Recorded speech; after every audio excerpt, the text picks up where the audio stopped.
All right, Shalom. First and foremost, I want to give all praises, honor, and glory to Yahweh, Bahashim, Yahweh Shai, Bahashim, Rakah Kodash.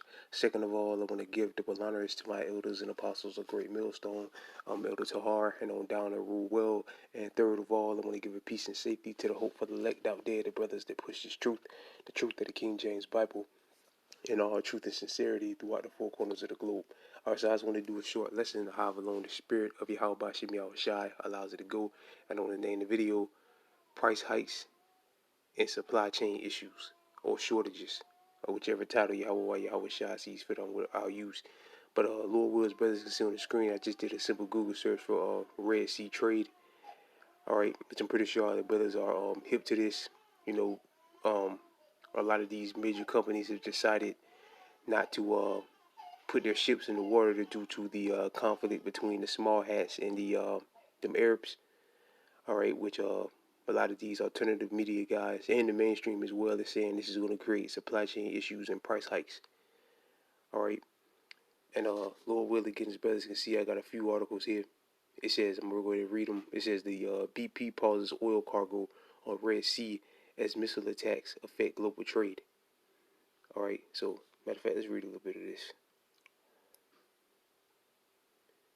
Because you need oil, crude oil, to make gas.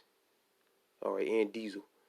So, with them deciding to hold their operations, not to put their ships in the water to deliver the oil, they it's going to create a supply chain shock around the globe. It says global trade is suffering a major setback for a missile attack in the Red Sea, where 10% of the world's seaborne trade passes through. All right, 10%, pretty big percentage. It says oil giant British Petroluma BP announced on Monday that it has temporarily halt all transits via the Red Sea after recent attacks carried out by Houthi rebel movement, an ally of Iran. Which, we gotta take that with a grain of salt, but that's what I'm gonna read because I don't want to read all of them. I'll just read a few of them. So, yeah, oil, which affect if oil is affected, crude oil is affected. What else is affected? Your gas is affected. Your diesel is affected. All right, because it's gonna cause the prices to go up, and eventually they'll run out if they don't, continue operations. All right, so let's read this one. It's from Bloomberg. It says major trade route threatened by Red Sea attack mid-east briefing. Shipping giant pause Red Sea voyage deal blow to global trade. And they're saying this is going to affect the holiday season and all of that. Not just holiday season, the supply chain period. All right. It says attacks drive another shipper to suspend Red Sea operations. It's a threat to global trade. And this is going to give Babylon the license to go in there and bomb Yemen or whatever, which is what they're planning on doing anyway. And now they're coming out saying that look, we'll protect. Babylon's coming out saying, look, we'll protect your ships. So again, this is just giving them reason to attack, Yemen or whatever. It says MC explains why Houthi, if I'm pronouncing that right, attacked in the Red Sea triggered warning for global trade. Global trade at risk as shippers hold Red Sea over Houthi's attack.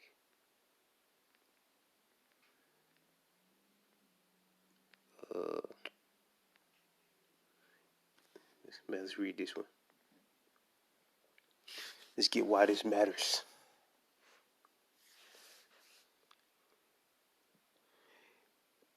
Okay, this is from In Business, I guess. It says why suspending Red Sea operations in the Red Sea matters for global trade. Four of the world's biggest shipping companies have suspended their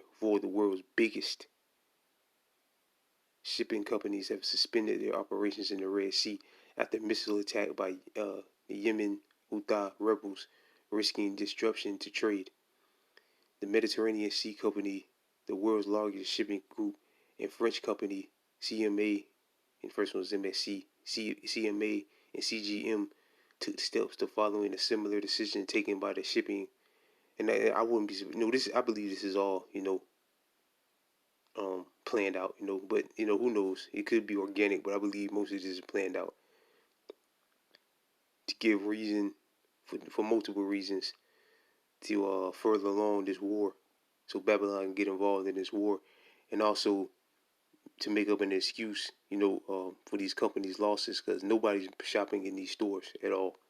So they can easily just say, which either way is gonna, hurt anyway, because people ain't buying it and it ain't getting to the shelf, so ain't no money being made. All right, which it ain't even about money. It ain't even about money no more. Now it's about control. All right, bringing you to your knees to get complete and utter control. That's what the plan is now. That's what they want to accomplish now. It ain't about money no more. All right, now it's about again crippling the people, bringing the people to their knees in a state of desperation. So when he brings the Karagma, they'll be more willing to take it.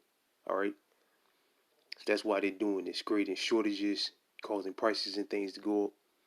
Again, basically to get the people, bring the people to their knees. All right, so again they'll be more vulnerable, and they'll take the Karagma. All right, because they don't see no other way out. All right. It says the move comes after missile launch from area control by the Houthis were aimed at a cargo ship carrying jet fuel last week, escalating a crisis started by the Small Hatton uh, air war. The Hamas said that they would continue to attack ships. The Houthis said they would continue to attack ships they believe to be heading to Israel as a conflict in Gaza that has killed more than 18,400 Palestinians continually. The MSC said its container ship Platinum 3 was attacked on Friday. Aluminum 3 was attacked on Friday while transiting a Red Sea with vessels suffering limited fire damage. It has now been taken out of service due to the incident to protect the lives and safety of our seafarers until the Red Sea passage is safe. The MSC ships will not transit the Suez Canal eastbound and westbound. Already now, some services will be rerouting to go via the course of Good Hope. Instead, that the company said the disruption will impact the sailing schedule by several days of vessels booked for the Suez transit. Uh, not sure how to pronounce his name. Aid their vessels that had come for the Houthis fire. Maersk, if I pronounce his name right, made the decision following a near-miss incident involving Maersk. I'm gonna try to pronounce his name, which was a route from Oman to Saudi Arabia. The recent attacks on commercial vessels in the area are alarming and pose a significant threat to the safety and security of seafarers. Following a near miss, okay, it's not explaining. Let's get to the.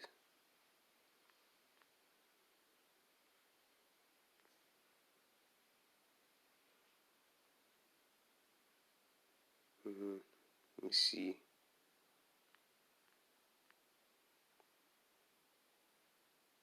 Okay, here we go. It says more than 17,000 ships pass through the strait annually, meaning any disruption there would have a significant impact on global trade, according to right. So oil, some of the goods in the stores, all right, is going to be affected by this. It says Task Force Central and the operational arm of the Bahrain based International Maritime Security Contract construct. The Suez Canal also accounts for 30% of all sea traffic, meaning any disruption within these waterways will have a domino effect that could have dire consequences. Most petroleum and natural gas exports, there you go, from the Arabian Gulf to the east to Europe and North America pass through this checkpoint. So there you go, shortage of gas, shortage of oil. All right, all right, and again that's going to drive up prices and it's going to create a shortage, such as the Suez Canal or some pipeline in both the Bab al Mandeb and the Straits of Hormuz, if I pronounced that right. Total oil shipments through these routes account for about 12% of total seaborne trade in oil in the first half of 2023. The shipments of liquefied natural gas conspire 80% of global LNG trade. Data from the U.S. Energy Information Administration showed.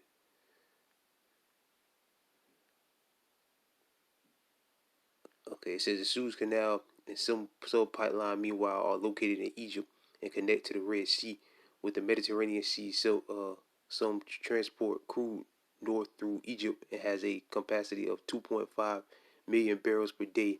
That the EIA said. Right, so that's all I'm gonna read. So yeah, I mean, this is gonna affect oil and other things. There was another article that I saw about it affecting Christmas. But that's the main thing. It's gonna affect oil, and other things. But the main thing is oil. Again, no crude oil, no diesel, no gas, no diesel, no supplies those supplies get to the store. So on and so forth, man. All right, so this is big news. This is huge news.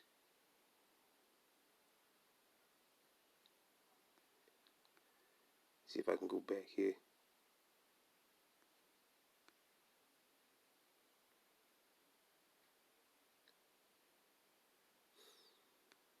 Man, let's just get the scripture thing acting crazy, man. But yeah, now again, like to mention the two reasons I mentioned. I believe that this is kind of all set up again so Babylon can get more involved in it, and also to slow down the supply chain, to cut off some of the to cut because again, either way they're not selling anything, so they could be using it as an excuse. There's shortages and things like that, and things on the shelf because this whole thing with the small hats and the Arabs. It's a lot of wild cards, but you know either way, man, it's prophecy. Either way, it's good news for us. Either way, another day closer to the destruction of Babylon. In the spirit, let me read this. This is 2nd Ezra chapter 16, verse 1. Woe be unto the Babylon, Asia. Woe be unto the Egypt and Syria. Right? The Lord said, woe unto you, destruction unto you. And that's all that's coming to this place is destruction. All right, but before the Most High destroys this place, he's gonna cripple this place. All right, he's gonna cripple it, the economy. All right, he's gonna cripple he's just gonna straight up cripple this place, the supply chain. He's gonna cripple this place, man, before he destroys it. All right, and that's what's going on now. And that's why these events are taking place. This 2nd Ezra chapter 6, verse 22. And suddenly shall all the sown places appear unsown, and the full storehouses shall suddenly be found empty. All right, and this is going to contribute to that. All right. Again, that it makes up for what, like the article said again, like 10 to 12% of all global trade. All right, the Suez Canal. All right, a bunch of ships, a good percentage of ships sail through there to deliver goods all over the world, and they completely and utterly hold it operation. So that's going to hurt them. It's going to hurt. It's going to stop things from getting on the shelf. It's going to stop oil, which is going to cause the prices of gas to go up, which is ultimately it's going to create a shortage of oil, crude oil. All right, and eventually, if they don't get things back running again, it'll there won't be no more. All right, so a number of things can happen to this. Lord will, the Lord keeps it going. All right. So with that, I pray this lesson was edifying. Lord will, I wasn't too all over the place. Kind of just put this lesson together on the fly. I want to give all praises, honor, and glory again to our great powers, Yahweh, Bahashim, Yahweh Shai, Bahashim, Yahweh, Bahashim, Rekakwadash, Salakia, double honors to my elders and apostles of Great Millstone, and peace and safety to you, brothers, that push this truth and sincerity. And with that, I'm saying Shalom.